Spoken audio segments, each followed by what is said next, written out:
Get back! Get back!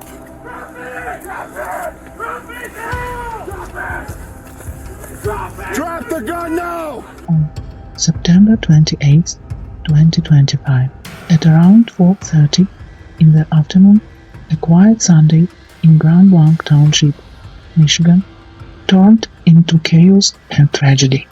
What began as a vehicle crashing into a church erupted into fire and gunfire, a nightmare that would shake the entire community.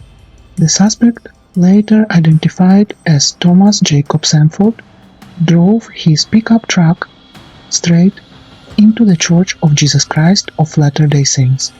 Witnesses say he exited the vehicle armed and began shooting before setting the building on fire.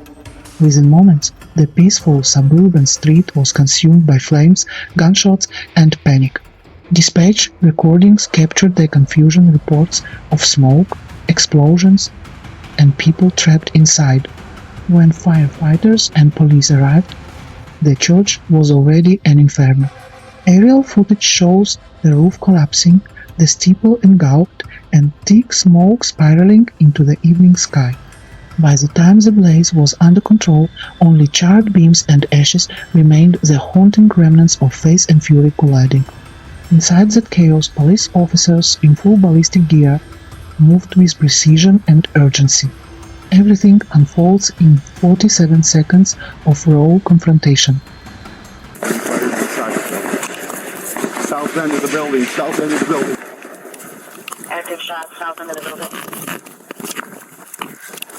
I got your back here, man. Yeah, stay there. Get on the ground! Get on the ground! Shoot him! Get back! Get back! Drop it! Drop it! Drop it now! Drop it! Drop it! Drop the gun now! Do it now! Drop the gun! Drop the gun! Drop it! Drop the gun!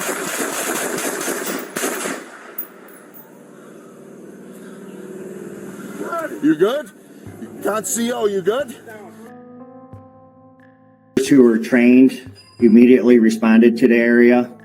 One was a DNR officer, and then one was a Grand Blanc Township officer, where they met the suspect and they engaged in gunfire with that particular individual, neutralizing that suspect. And that suspect is no longer with us. As I said, it is a 40-year-old male from Burton. During all this incident as well, there was a fire that occurred, and we believed that was deliberately set by the suspect.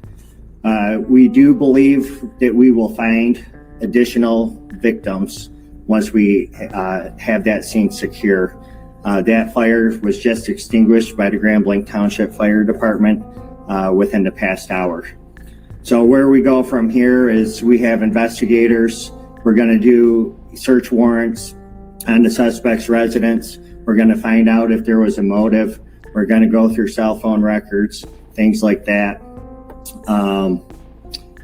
We had the FBI, they're devoting 100 agents to this area because, as you can imagine, there's a lot of witnesses that were within the church, and that is a lot of witness information, statements that we have to obtain. So I'd like to thank all the agencies who responded, the City of Grand Blanc, Genesee County, Oakland County Sheriff's Office, Flint Township Police Department, the DNR, the State Police, and the ATF.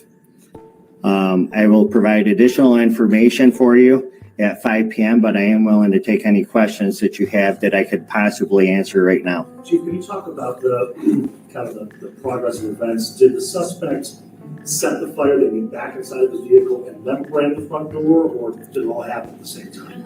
So from what I understand, and again, this is just a preliminary investigation right now, from what I have been briefed on, is that he rammed the vehicle through the front door, exited, then started firing shots. We are still trying to determine exactly when and where that fire ended up coming from and how it got started. So we believe it was deliberately set, though, by the suspect. Were they in an active service when this happened? Yes, the service was active. There was hundreds of people within the church. Are you sure it's only one suspect at this point, or is it possible other people helped set in fire?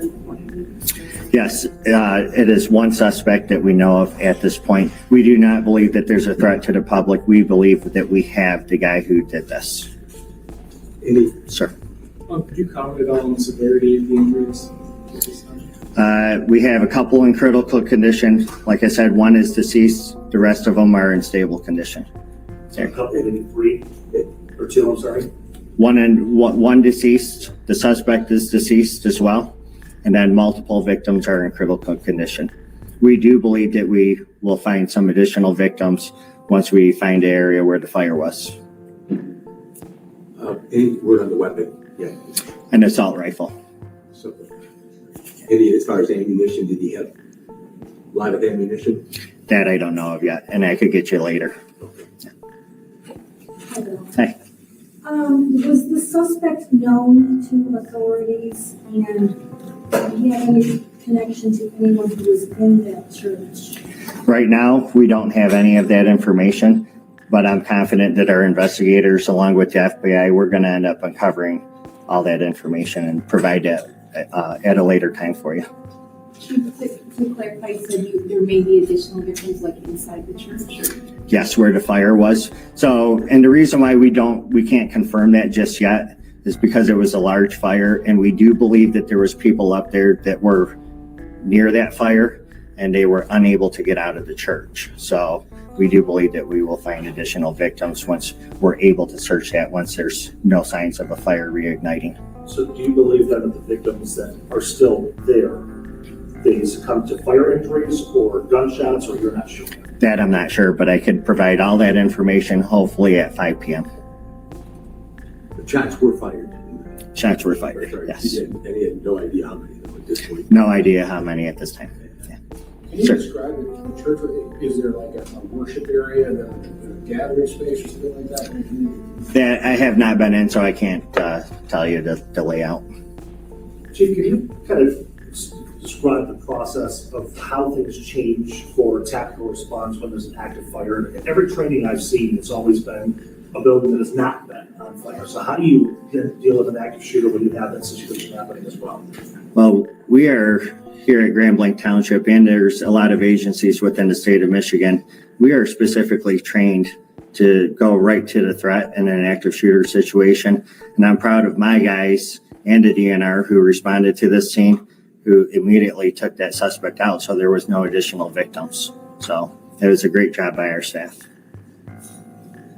Okay. So it was a law enforcement officer that neutralized the suspect? Yes, there was 2 law enforcement officers involved. I will be back here at 5 p.m. to give you additional information and hopefully answer some of the questions that you guys went over here today. So, okay. At the press conference the next morning, officials confirmed 4 civilians were killed and 8 others were injured. Inside Sanford's vehicle, investigators discovered explosive and incendiary materials, suggesting the attack had been meticulously planned.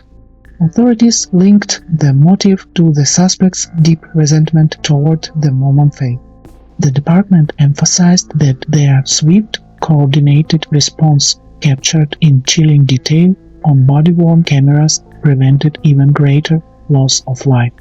Even as the smoke cleared, the weight of the day lingered over Grand Blanc, a reminder of how quickly peace can turn to chaos and how courage often emerges in the darkest moments.